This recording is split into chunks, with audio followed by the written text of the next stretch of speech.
Radha Radhe. Today is Saturday, 9th November 2024. And here we are to present to you this recap video for today's Bhagavad Gita study session, continuing along in our journey of chapter 10. Along with me, here is Mummy. Radhe Radhe. So we'll bring up the screen and take a look at what we covered today. After the usual recap quiz that was to cover last time's content on the introduction to chapter 10 and chapter 10 verses 1 and 2, we then today covered chapter 10 verses 3, 4, and 5. As always, please look at the description if you're not aware. You can join that free community portal page where you'll get all these slides, links to these videos and other content. And especially when you look at the slides, you can run through all the different quiz questions that were covered today. Again, for the revisiting of the introduction to chapter 10 and the first two verses. With that, we then get started today with chapter 10, verse 3. Yo mam ajam anadim cha vetti lok maheshwaram asamudha samarteshu sarva pape pramuchyate. So, chapter 10, verse 3 has the catchphrase as a question, no release, in the sense of, do you know how to get released from the bondage of this material world? And the other takeaway is, or the interpretation is that if you read it instead as just the word no, then no release as a question. Will there be any release or no release? So, something to keep in mind as how Sri Krishna has developed chapter 10, verses 2 and 3. If you remember last time and through the quiz questions today, chapter 10, verse 2, Sri Krishna says, neither those elevated souls like the celestial gods nor the great sages know about Sri Krishna's origin, because he, of course, is eternal. So then one thinks, does anyone actually get to know him? He instead now says in chapter 10, verse 3, those who do know him as unborn and beginningless and as the supreme lord of the universe, then there's other advantages. Amongst mortals, they are free from illusion and they get released from all evils. So the way to know God is that way to then be able to get released from here. But if we don't know him, there is no release. Swamiji says in the commentary that, or asks, is this a contradiction? It is not. There are certain people who get to know Sri Krishna, but only through his grace. It's not going to happen by self effort alone. Self effort is important, but at best, as we've mentioned before, it can get us to self realization. God realization is going to happen only through the grace of God. And then when that grace is bestowed upon us, and we get a lot of the benefits of our bhakti, not just the typical disciplines and self effort. Bhakti with our minds united with God, we'll see that later in chapter 10. Then what happens is that grace enables us to not be deluded. So then those blessed souls are free from illusion, they're free from all the karmic reactions in the both past and present. And all that is through the benefit of bhakti towards God and then the resulting grace he offers upon us. So Swamiji mentions that there's a new phrase that Sri Krishna has used here that is to help distinguish Sri Krishna from other souls, and that is Loka Maheshwaram. He is the great Lord of all the abodes of existence. We'll learn even more about these different abodes and qualities as chapter 10 unfolds, and of course, when we get to chapter 11 as well.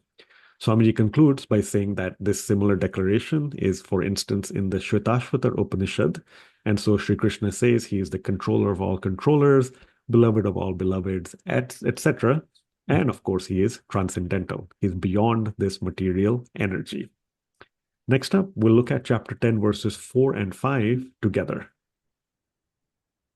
Buddhirjnanam sammohaha akshama satyam dama shamaha sukham dukkham bhavo bhavo bhayam cha bhayam eva cha ahimsa samata tushtihi tapodanam yasho yashaha bhavanti bhava bhutanam matta eva prithag vidhaha. So, chapter 10, verses 4 and 5 appear together. The catchphrases are for chapter 10, verse 4, queue of qualities. We did see in class, and we'll see briefly in this recap video, the long list that Sri Krishna enumerates of these varieties of qualities amongst humans, all of which emanate from Sri Krishna himself and from Sri Krishna alone. So that's your queue of the qualities. We also learn the source, as we mentioned, that is only, of course, Sri Krishna. So, chapter 10, verse 5, causation of characteristics. Both these verses together, as we saw in class, give us a detailed listing of 20 varieties in the qualities amongst humans, all of which emanate from or manifest from Sri Krishna and from Sri Krishna alone. So, as we know, Sri Krishna, of course, the absolute dominion over all that exists, and of course, in a very, very loving way. And then Swamiji says that we see to different degrees and combinations in our individual fabric of human nature all these different qualities. Often, and as we said in class as well, many of these occur in pairs. So that's one helpful way when you try to learn some of these and revisit them. Mummy will probably talk a little bit more about them as well. But in essence, as we saw in class also, we've seen buddhi many, many times, especially from chapter 2 and beyond. Jnanam, the discrimination aspect between spiritual and material. Lots of other terms, of course, all of which are important for us to keep on adding to our dictionaries. And in fact, we've seen some of them in prior chapters and verses. We'll see some of these in future chapters and verses as well. So just keep that in mind as a tiny preview. Bhaya, for instance, the fear of difficulties, we've seen that again earlier on in the Bhagavad Gita. As Mummy has often reminded us, a in front of a word will make that the opposite. And so, abhaya is the absence of fear, freedom from fear. Sukham, of course, joy, dukkham, sorrow. We understand that. And even those who are familiar with Hindi might easily recognize that. So, again, lots of important terms here to keep in mind. All these are part of a finite list of 20 varieties in the qualities amongst humans. And then, as Swamiji says, the analogy to keep in mind is that electric powerhouse. Chapter 7, we had seen the analogy being used for Sri Krishna as the source of all energy, just like the powerhouse provides energy to homes. Here, Swamiji explains that you can consider it further as what happens when that electricity reaches each of us, when it reaches its individual homes. Well, we do see in certain instruments or objects, they are manifested as light, some as sound, some as heat. So each of us also gets this energy, this source from God. And then it is our qualities, it is our emotions, our behaviors, all which are manifested and displayed to varying degrees, both positive and negative.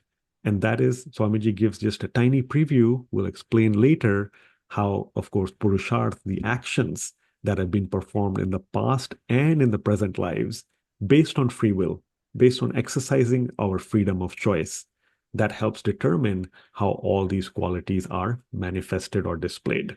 The one takeaway we had mentioned is we do want to rise amongst the gunas from, right, tamo to rajo to sattva. But even beyond that, we want to get to, with God's grace, Shuddha Sattva, the spiritually pure Sri Krishna version of guna that we all are striving towards. So through these different manifestations and displays, bit by bit and only through the grace of God, we'll get there. So now we'll hand it over to Mummy to look at these three verses, important Sanskrit terms, as well as other important takeaways as well. And then I'll come back, of course, and also talk about the flyer briefly. So, Mummy, chapter 10, verse 3 and beyond. Thank you, Gagan. So from verse number 3, let's look at the word ajam, that is unborn, and anadim, that means beginningless. Okay. That is what Sri Krishna is saying, that he is unborn and he is beginningless. There is no end. So it is very difficult to understand God. Verse number 4, we will see the word asammoha, that means clarity of thought. And verse number 5, we will learn the word samata. Samata means equanimity. So these two words we have been learning actually from the beginning of Bhagavad Gita, from chapter 2. Asammoha, that is clarity of thought. What was happening in chapter 1? Arjun was in sammoha. He was in delusion. Okay. But here Krishna is talking about these qualities that are given to us in varying degrees in different individuals. It is all given to us by God only, right? And then we notice that we see different people have different qualities and they display them also differently, right? Some people are mm, always in equanimity. Nothing bothers them, be it joy or sorrow. Joy means sukham, sorrow means dukham, but they are in equanimous situation all the time. But such people are very, very rare. Then buddhi is still quite common. You'll see there are many, many people who are able to analyze things in their proper perspective. But jnanam is not very common. Okay? Why? Because people are so much into some more of worldly pleasures, right? They are into this material world. They are not able to discriminate the spiritual from material. So, jnanam is very important, which we get by listening to a saint, by reading the scriptures. That is how we are guided towards this spiritual gyan. Now, akshama means the ability to forgive. Not everybody has that ability. Some people are then all the time thinking of revenge, how to take revenge. But this quality of forgiveness, akshama, again, it is given by God to all human beings in different um, uh, levels, right? Some people have more, some people have less. But with our free will, God has given us free will also, right? So, with that free will, how we perform our actions, how do we purusharth, we can slowly grow the amount of good qualities in us and reduce the amount of bad qualities in us. That will again affect our future birth and our karmas for our future, right? So, Dhamma and Shama, these are also very important. Dhamma is restraining the senses from running after the sense objects. How will we do that? By Shama, when we have restraint and control of our mind. When the mind is under control, automatically the other senses will also be in control. Ahimsa is very important. That means non-violence. Non-violence, that too of word, deed, and thought. You see, our thoughts are running here and there all the time. And sometimes in thoughts only, we are creating wrong karmas because in our thoughts, we are thinking bad about others or we are taking the wrong qualities of others very, very seriously, right? If we have the quality of akshama, that means forgiving, then we are able to abstinate from the thoughts of violence and create more non-violence in our feelings also. Then tushti is very important, contentment with whatever we have, whatever God has given us. And how do we increase that? By doing lots of tapa. Tapa is the austerity. Okay, austerity we do for our spiritual benefit. And then dan. Dan is giving charity to one who is worthy of charity, right? Yash, of course, it's the fame. You get fame when you have good qualities. And ayash, opposite of yash is ayash, that is infame, that is you get by possessing bad qualities. So God has created different kinds of gadgets in the form of we human beings, and every human being displays the different variety of qualities that he has got from God, right? So those are manifesting us in different levels, okay? Sometimes positive, sometimes negative. But according to our Purusharth means the actions we perform. And the actions we perform, some actions we perform, some things are based on our previous karmas. We don't even realize when we perform those actions. But at the same time, God has given us free will, and free will means freedom of choice. So then we can try to rise above our gunas towards the sattva guna, so that we attach our mind to God with loving devotion. As it is in verse number 3, we came to know that to understand God is no joke. Yes, God is living in our hearts, God is living in the temple, God is living in Golok, and God is pervading everywhere. So God has 4 residents. Oh my God. How to understand this God? It is not easy, but it is God has given us, He Himself has manifested the Vedas. Okay? And through Vedas, we can understand Him, that He is the Loka Maheshwaram. He is the Lord of all lords, right? And from Shvetashvatar Upanishad, Swamiji has quoted this verse, which teaches us that He is the Supreme Lord. It goes like this: Tam Ishvaranam Paramam Maheshwaram, Tam Devatanam Paramam Cha Daivatam, Patim Patinam Paramam Parastat, Vidam Devam Bhuvanesham Idyam. So the Supreme Lord is the controller of all controllers. He is God of all gods, as we understood from Govardhan Puja, and today is Gopa Ashtami.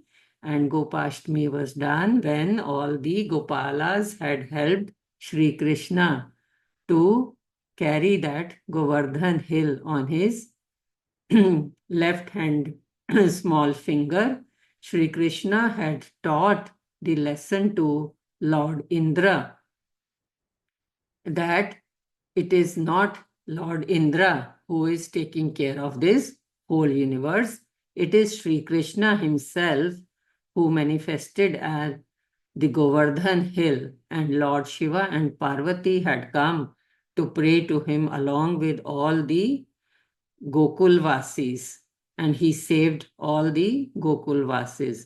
So God, Sri Krishna, is the Supreme Lord, and he is the ruler of the world beyond all this material energy. Slowly, as these verses of chapter 10 unfold, we will come to know more and more about God, and we learn how we have to increase our bhakti, knowing all the contradictory attributes and glories of Sri Krishna.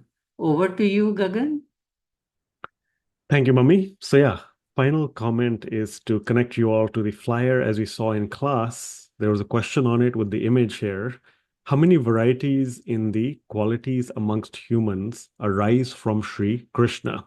We all saw in class, or you're seeing now through this video, You can count here, there are 5 rows, 4 columns of these lockers of, they look like different emotions, qualities amongst humans.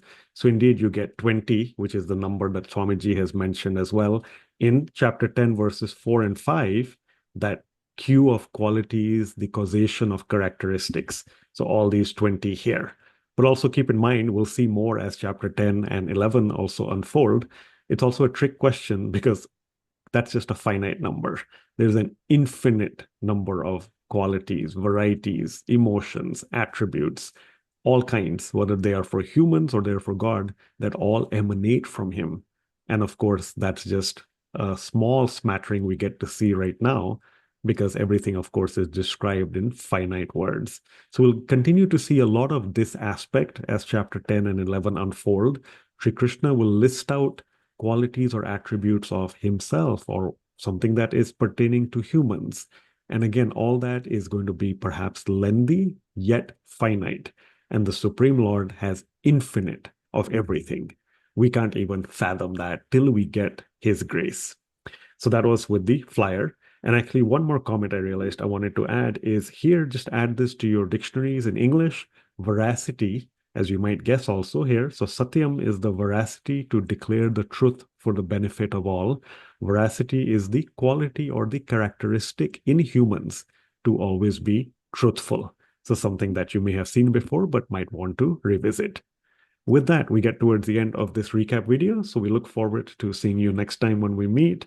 As always, it's Saturdays, 8 a.m. Central Time. New time with the end of daylight saving time in North America is 7:30 p.m. India time, like it was for today's class. So practice hard, study for that recap quiz as and when it comes up, and we shall see you next time. Thank you. Radhe Radhe. Radhe Radhe.